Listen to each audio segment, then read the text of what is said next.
Hey guys, what's up? Glossy Media HD here for my second video on showing you how to use Cinema 4D to make a good explosion effects intro. So this is what it'll look like at the end. It'll all be spinning around like this, all the text and everything, and at the end it'll kind of come together like that, and then goes over to the text. But yeah, when it's like looks like this is what it'll look like out rendered with global illumination. So that looks pretty cool, I think, with the black background and the red reflection, especially off the G and stuff right there. But yeah, and then once it gets with all these little things right here, I think it looks really cool. Just look at that right there with the reflection off the other things. Yeah, and then comes to an end and looks like that. Mine just says glossy, but you can make whatever yours says. I'm gonna put glossy. So yeah, I'm just gonna make file new, and first thing we're gonna want to do is go to render, edit render settings, and output 1280 by 720. Yeah, looks good. Save if you want to save this as an intro, or if you just want to save it as a picture or whatever. But if you're gonna save this as an intro, go to QuickTime Movie and then save it wherever you want. So I'm just gonna save it as glossy. But yeah, save it wherever you want, name it whatever you want. QuickTime Movie though, or if you have Windows, use AVI Movie. Looks a lot better. Go to Effect and Global Illumination and Irradiance Cache and low. Alright, now we got all the render settings done. So first thing we're just gonna want to do is go to MoGraph, MoText, add a text object, text, name it whatever you want. I'm gonna name it glossy. Put it in the middle. Yeah, do whatever text. I'm using this XI rod. I think it looks good. Put the depth to about 125. Let's see. Caps, fillet cap, and fillet cap. 1 and 3, 1 and 3.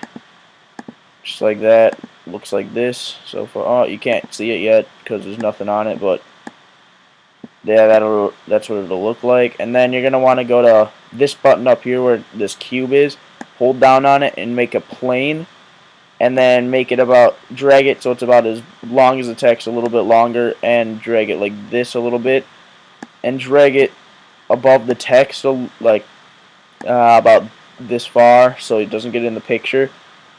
And then down here, make a new material, double click, and then double click on this, uncheck color, check luminance, and do that's it. Just check luminance and then drag it on the plane. So it looks like that. And then plane, Command C, Command V. So copy and paste it and drag one under the text. So you get a lot better it makes it look a lot better. Yeah, just like that. And now add the color of the text. I did the red last time. I'm just going to use red again. I think it looks good. So color, just drag it as I'll get a little bit darker red right about there. Go to reflection and Fresnel and specular. Oh, my bad. Width 5 and height about 95, and yeah, that should look good. See how this looks on there. Render it out. Yep, that's good. Now back up a little bit and go to light. Add a new light. Drag it out in front of the text and drag it up so it gets the whole text and it gets the upper part. So now, yeah, that looks good. You can see the white edges around it, so it looks like a little bit more 3D. But I don't really know if you want to see that, so go plane 1 and plane 2. Click shift on them both, and then so they're both highlighted. You go to tags, Cinema 4D tags, compositing, and unclick receive shadows. See what that does. Yeah, it makes it a lot better. So yep. Now what you're going to want to do is click on this right here, add bend object, and then explosion FX right here, and drag that so it's a child of the Motex with the arrow pointed down. So now it'll look like this, kind of weird, nothing really, doesn't really look very good, but yeah, just like that. So, and actually go back to plane, and then click on the composite, click on these shift, so they're both highlighted, and click scene by camera, uncheck that right there. So now when you render it out, you won't see those, unless, yeah, you don't see them, but they're still there. So go to explosion FX. Well, first of all, change this down here to 250, and yeah, drag this up so it's 250, things like that, and make sure this is at 0. And at 0, what you're going to want to do is go to explosion, strength, change that to about 3,000, just crank it up a lot. DK, keep that at 0, variation, 100, direction, I did all last time. What did I do? I did only X last time, and then blast speed, you want to bring that up to about 1300, 1700. That's about good right there. DK, leave it the same. Variation, you can leave that. Blast range, crank that up a little bit.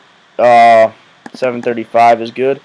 But now I'll go to cluster density. You want to just bring that to about 0, and cluster type polygons, so it looks like that.